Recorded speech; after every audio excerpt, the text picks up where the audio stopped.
Hey witches, Mr. Overon here with Mr. Overon's Tarot Reading Services, and today I wanted to go over some hot topic terms that I see consistently showing up in witchcraft forums on Facebook and other social media that I want to address because I feel like it's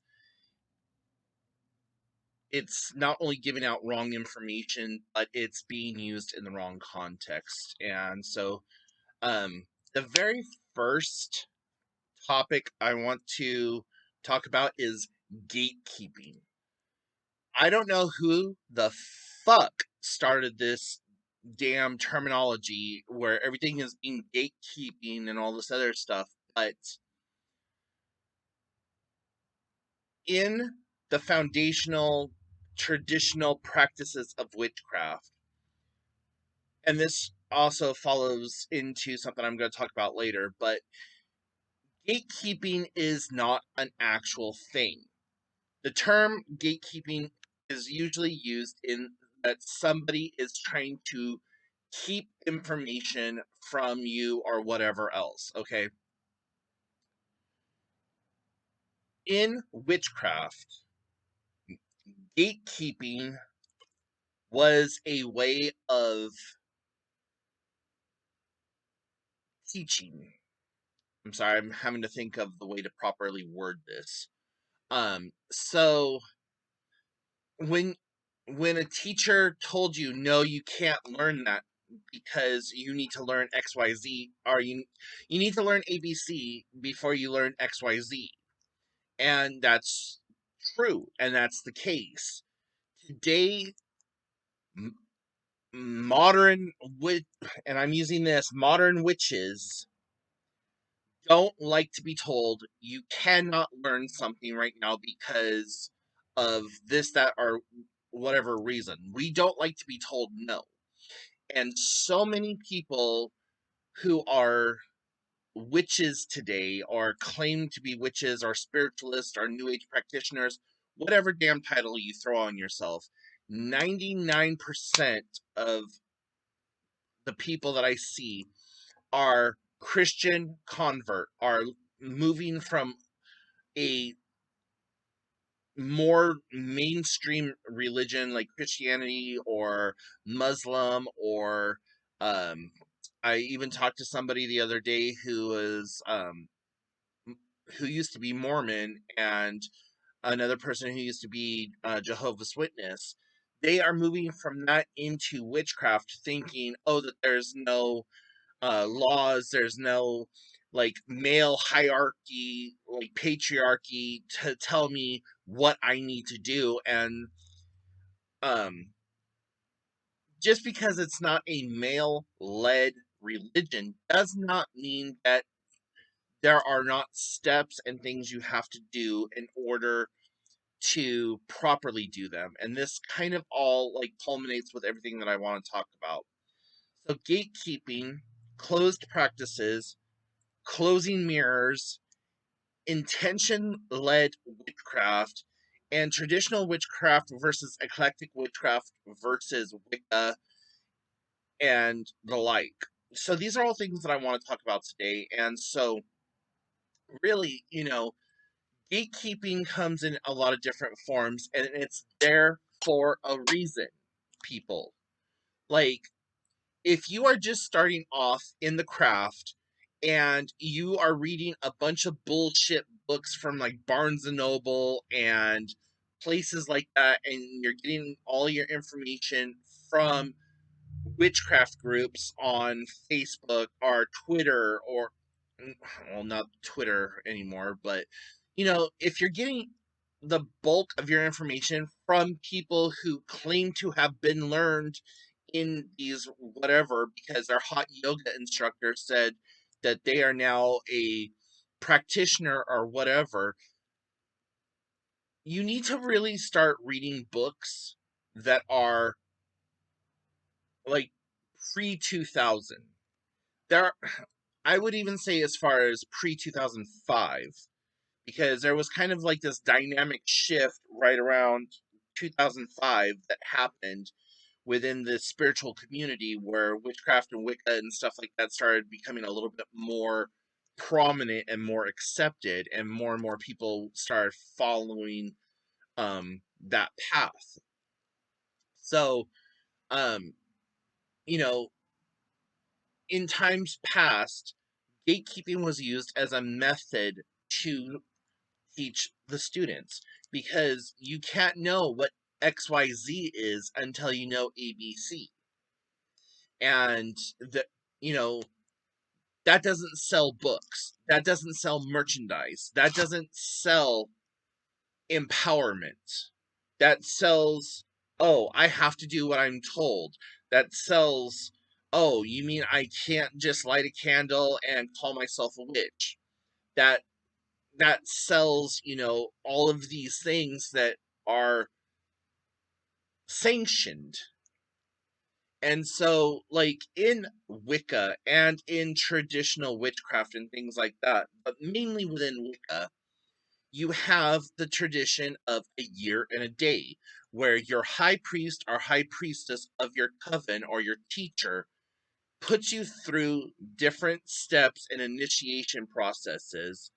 There's three initiation processes within Wicca. You have your first degree, second degree, and third degree initiation.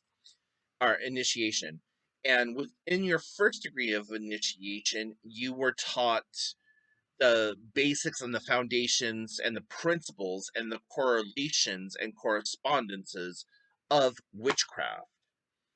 And then after 1 year and 1 day, so 366 days, after 366 days have passed, you then went to your high priest or priestess and said, okay, I am ready to take my first degree initiation. You would then be or you would then be tested in first degree initiation knowledge, and from that your high priest or priestess would then say, okay, you have demonstrated your knowledge of the craft up to this point. You are now level 1 initiated. Now begins your year and a day of training for second degree initiation. And during that second degree initiation, you would be more involved within your coven work. You would be more involved in like the planning and the rituals and this and that and the other thing. Well, after 366 days of doing second degree, you would then go into your third degree. And after that, you would be leading more of the rituals. Like, think of it in the terms of employment. You have your store manager, your department manager, the assistant manager, and then you. So first degree would be you as your employee, then you would work up. And so third degree initiation would be the like general manager or the department manager stepping up to becoming store manager and being able to have their own store. And so after the 366 days of your third degree initiation and you have demonstrated your knowledge of the craft, you have specialized in like divination or herbology or talisman making or whatever else, then you were finally crowned or given the title of third degree practitioner, and that was like your master of witchery. And then you were allowed to go and start up your own groups and your own covens and so on and so forth. And then, you would take your book of shadows that you developed over the time that you had spent in this initiation process, and the knowledge of the coven that you're coming from, that would be your book of shadows that you would then start your own coven with. So not only are you would take the traditions and the learnings of the coven that you were coming from and apply it to the coven that you were going to start up, along with your own interpretations of the craft and what you needed to do and what you wanted to do, and so on and so forth. And that's how those traditions started. Well, being told you can't do XYZ because you don't have ABC taken care of, that doesn't sell books. And so people are like constantly screaming, gatekeeper, gatekeeping, you're gatekeeping this information. Well, if you don't have the prior foundational understanding, then it's irresponsible not only of the elder witch or the teacher or the person to give you that information, but it's irresponsible in the fact that it's like handing a loaded gun, safety off, to a toddler. And you know, that's the best analogy I can give, is handing a loaded gun to a toddler. You would not hand a loaded gun to a toddler. You should not hand information over to somebody who is not ready for it. Now, in my own personal teachings and practices, I've always let the student dictate where their level of knowledge is. And if they ask me, you know, can you tell me about this spell? Well, yeah, I'll tell you all about the spell, but I'm not going to show you how to work that spell because I don't believe that it's something within your wheelhouse. There's an ancient law, arcane law, whatever you want to call it, whatever pretty little title you want to put to it. Don't summon anything you cannot banish. Because baby witches, which is another term I absolutely hate, the term is Cowen, Cowen. That is what a baby witch is. It's a Cohen, but that's a different TED talk. Um, you have people out there that are tapping into these ancient forces and getting themselves in a lot of trouble that would take an entire coven to undo whatever that one person tried to do. And so that's why there is some of the gatekeeping, but if somebody is telling you, maybe pump your brakes, this isn't for you right now. They're not saying that it's not for you ever. They're just saying at your level of knowledge at this moment, this is not the best fit for you. So I always tell my students and people who approach me about witchcraft, okay, this is why you shouldn't do it, but this is how you do it. If you go ahead and you do it, this is 100% on you. And if you summon up something that you can't banish, that's on you. A lot of people also jump into witchcraft looking down their nose at it. Like, oh, well, once I decide that I no longer want to be a witch and like I convert back to Christianity or I convert to Christianity or whatever afterwards, then I'm completely taken care of. The way that it was described to me by my elders is that witchcraft is kind of like a virus. Once you start practicing it, there's no undoing it. It like kind of bonds to your DNA as you know, and that's how it passes along to the generations. Like, you might start doing some genealogy and like, hey, great Aunt Esther had some pretty unique ideas on stuff, and huh, um, but that's how it passes along, and we all have the ability to tap into that energy, to tap into the primal forces and the elemental forces of the world and the universe in general. Um, and so, when it comes to intention-led witchcraft, you still need to know the foundation and the basis of what those foundations are. You can't just light a candle and say, oh, my intent is that by lighting this candle, I'm going to make uh, John fall in love with me. Well, you can light the candle, and your intentions could be for John to fall in love with you, but without having the proper knowledge and structure behind how to do a ritual, how to do a spell, how to conjure and invoke and summon those energies, it's not going to do much of anything but be a candle that you say pretty words at. Something else that I've noticed people like showing improper demonstrations of is this whole cord cutting fucking bite ceremony. Oh my god, this I understand the idea behind it, but a lot of people what they do is they take two candles, usually one black and one white, and they stick them in there, or just two candles in general to represent themselves and the person, tie it together with some ribbon and light it on fire. And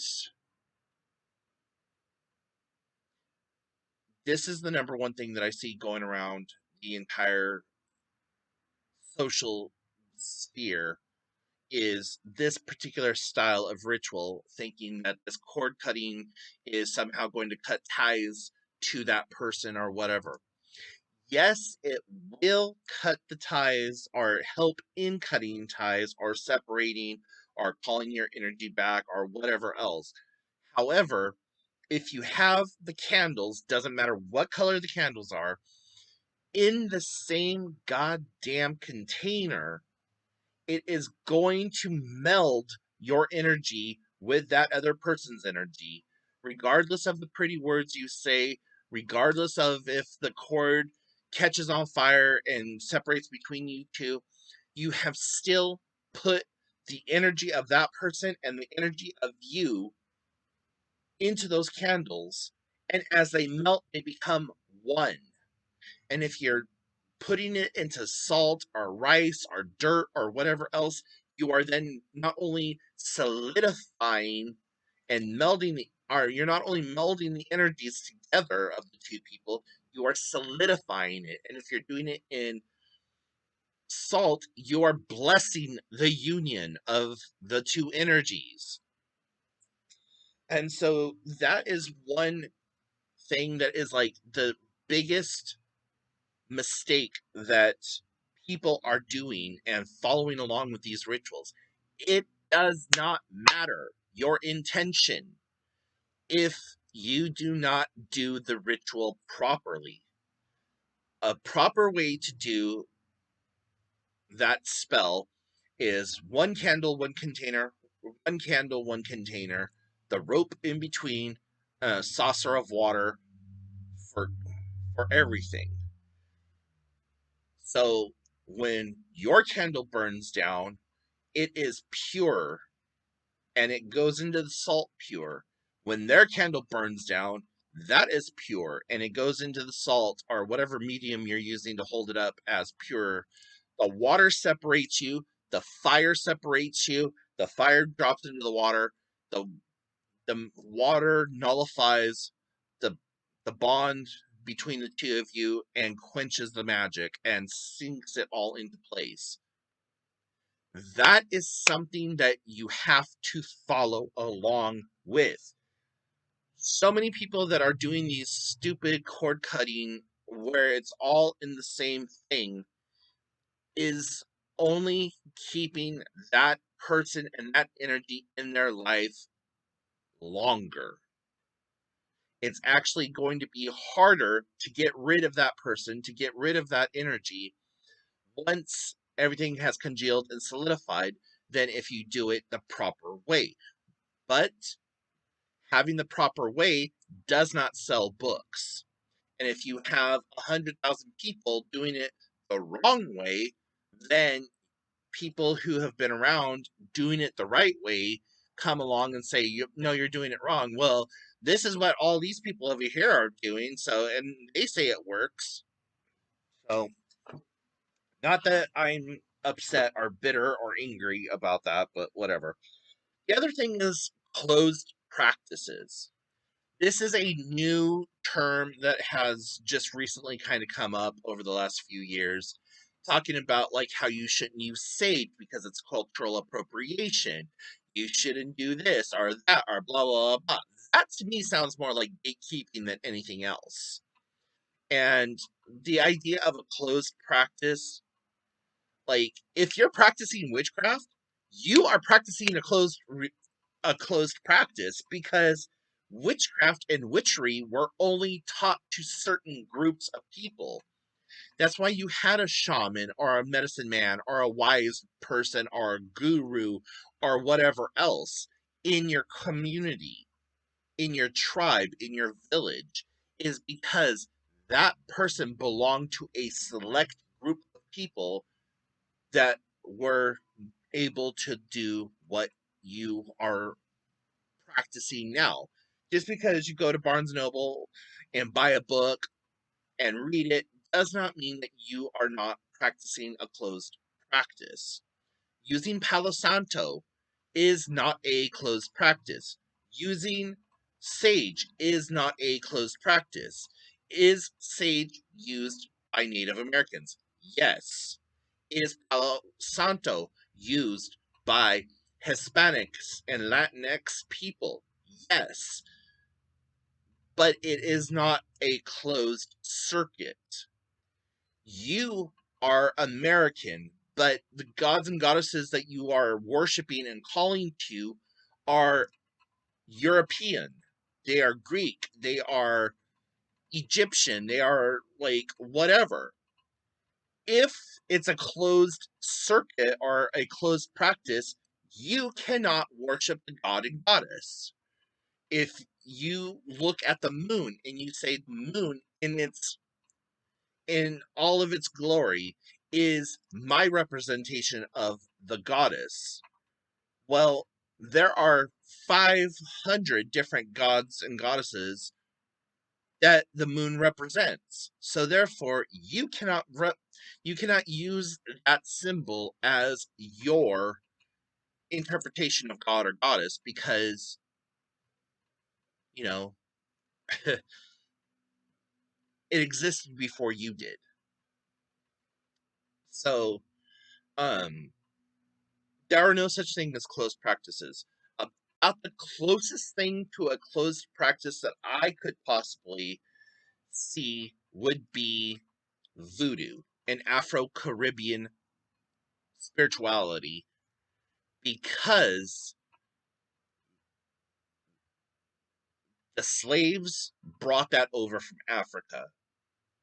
That was African descended like magics and spiritualism, and that is a cultural tie to their motherland that they brought over here when they were brought to slaves here in America, you know, or down into Haiti or wherever like African tribes were taken to when removed from Africa as slaves. That is the only thing that I could see as a closed practice. Do you see white people practicing voodoo? Yes. Do you see people of other ethnicities practicing voodoo?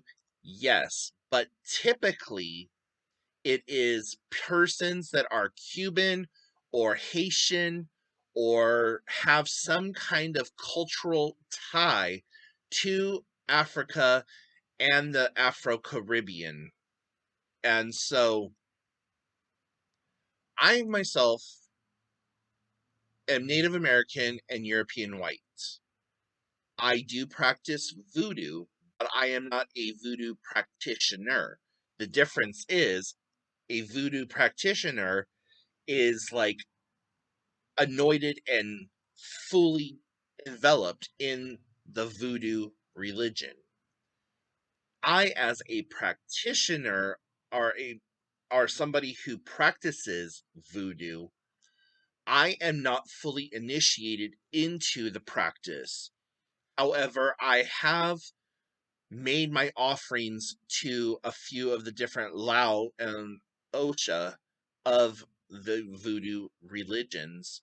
And when I have called upon those gods and spirits that are voodoo based, I have seen results for that. Would I say that I'm a voodoo priest? No, absolutely not. And do I would I want to be a voodoo priest? I like the idea of it, but I don't feel that I have enough of a connection to the people of voodoo and hoodoo and voodoo to be able to be a voodoo priest. Um, so yeah, you know, in that regard, use whatever tools you feel are relevant in your practice. If you want to burn some sage, burn some sage. You want to burn some Palo Alto, burn some Palo Alto, Palo Santo, burn some Palo Santo. That is okay. But the intention based witchcraft, you need to know your foundations. You need to know the traditions. You need to know why things are done this way.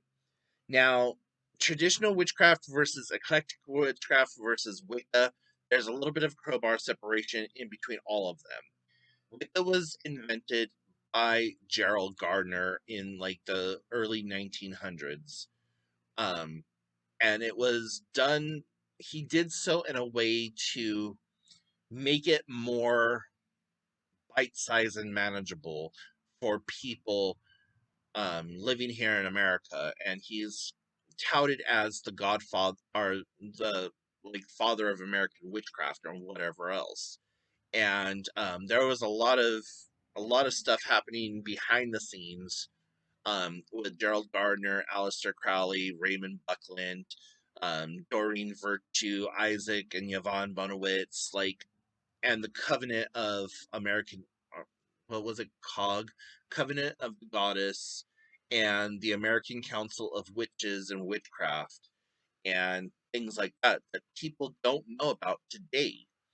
Like, there's an entire substructure of like hierarchy and um, governance that befall like all people who consider themselves witches. Like, the Council of American Witches disbanded in, I believe it was 1971 or 72, but a lot of their teachings still remain, but those don't those teachings don't sell books. So you'll hear me use the term traditional witchcraft because in my own vocabulary, a traditional witch is somebody who practices all aspects of witchcraft. They do black magic as well as white magic. If you had to use color terms, that is. So, if because there is no color to magic, but you'll hear a lot of people like white witchcraft, green witchcraft, all this other type of color schemes or whatever. So, um, for the sake of like picking that scab, we're just going to use color coordinations. But so in my practice, I would be considered a gray witch because I use both black magic and white magic interchangeably. When I'm casting a black magic spell, I will work elements of white magic into my spell. When I'm casting a white magic spell, I will work elements of black magic into my spell. So it just really kind of depends on what I'm doing. And an example would be where for white and black, if I'm casting a protection spell, then I would work in black magic elements, saying that, if anyone tries to break this spell, may may a thousand like darknesses befall them or whatever. I'm just using that as an example, and that's not a term that I would use, but like, may all this horrible shit happen to them. Working a black magic spell and working white magic into it would be, I am cursing this person to have no health, no happiness, no money, no this, no that. But if they do right by me, then let this spell undo and things return back to normal. But until they do right by me, this is what I want the spell to do. So that's traditional witchcraft in my idea, because not only will I do stuff like that, that is both black magic and white magic, I will also like do blood work. I will do sacrificial work.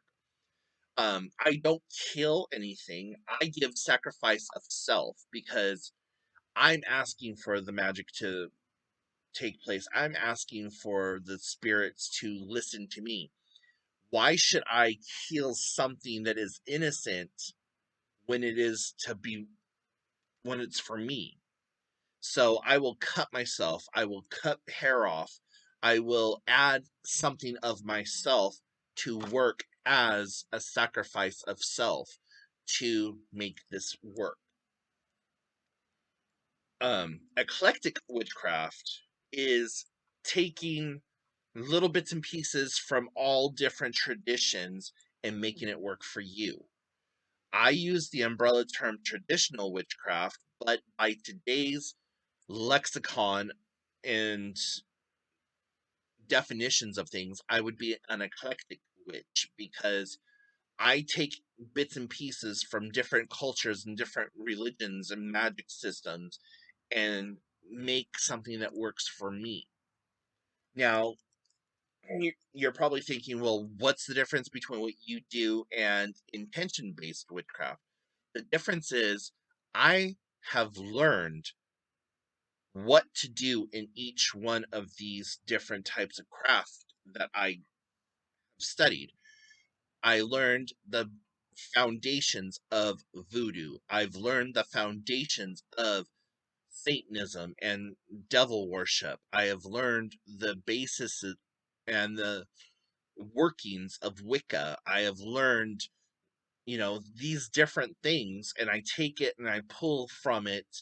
And when I'm calling on the gods or goddesses or spirits of that particular realm, there's different rituals that I do in order to call them. So if I'm calling to Papa Legba for voodoo, I'm going to do rituals and things within my casting of the spell that is specifically voodoo related, that is in honor of that particular god.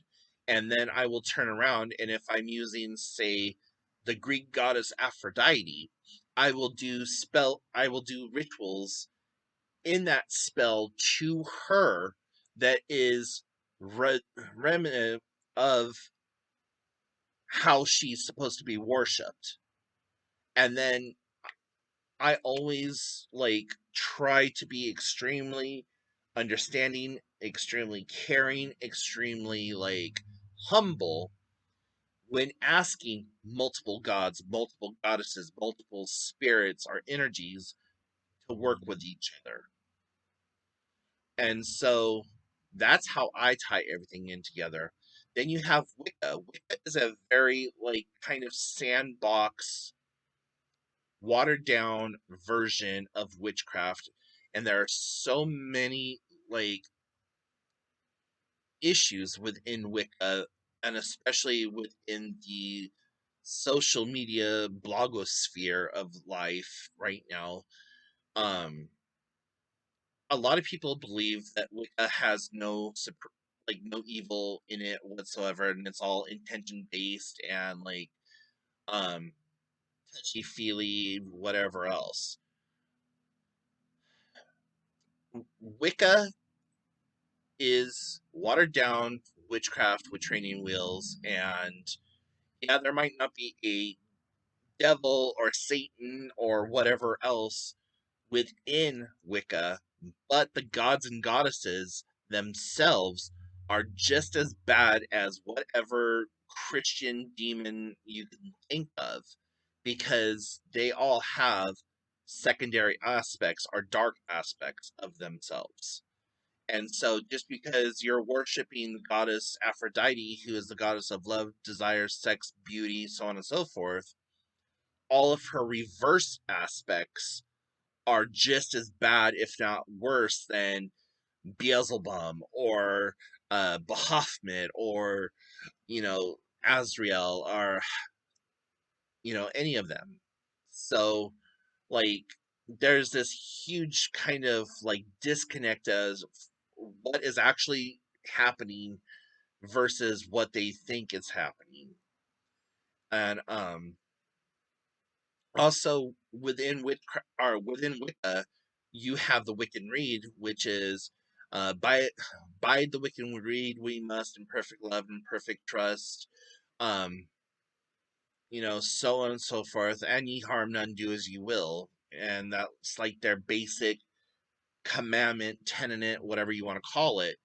And they think because, as long as you bide the Wiccan Rede of it harms none, do what you will, there's still harm in your will. Like, you couldn't, yeah. Anyways, getting too off topic with that, but um, just because you have the intention of something going the way that you want it to does not mean that it's going to go the way you want it to. That whole adage, the road to hell is paved with good intentions. Um, if you take nothing else from this video, and if you've watched this long at almost 40 minutes,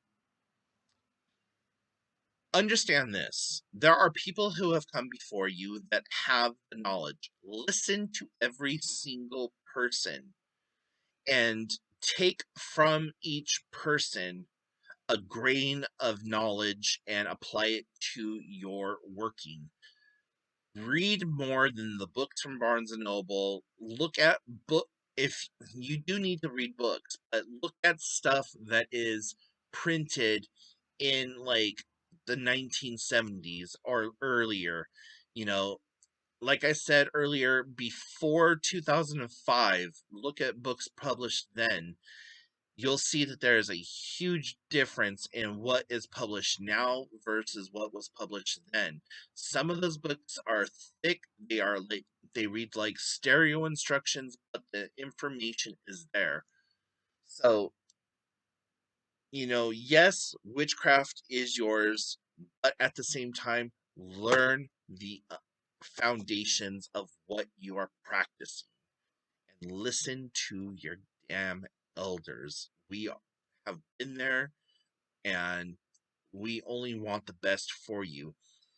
We are not trying to gatekeep you from becoming the best little Wiccan or witch that you can be, but you need to understand that there are traditions, there are foundations, there are footsteps that you have to follow in order to not follow them.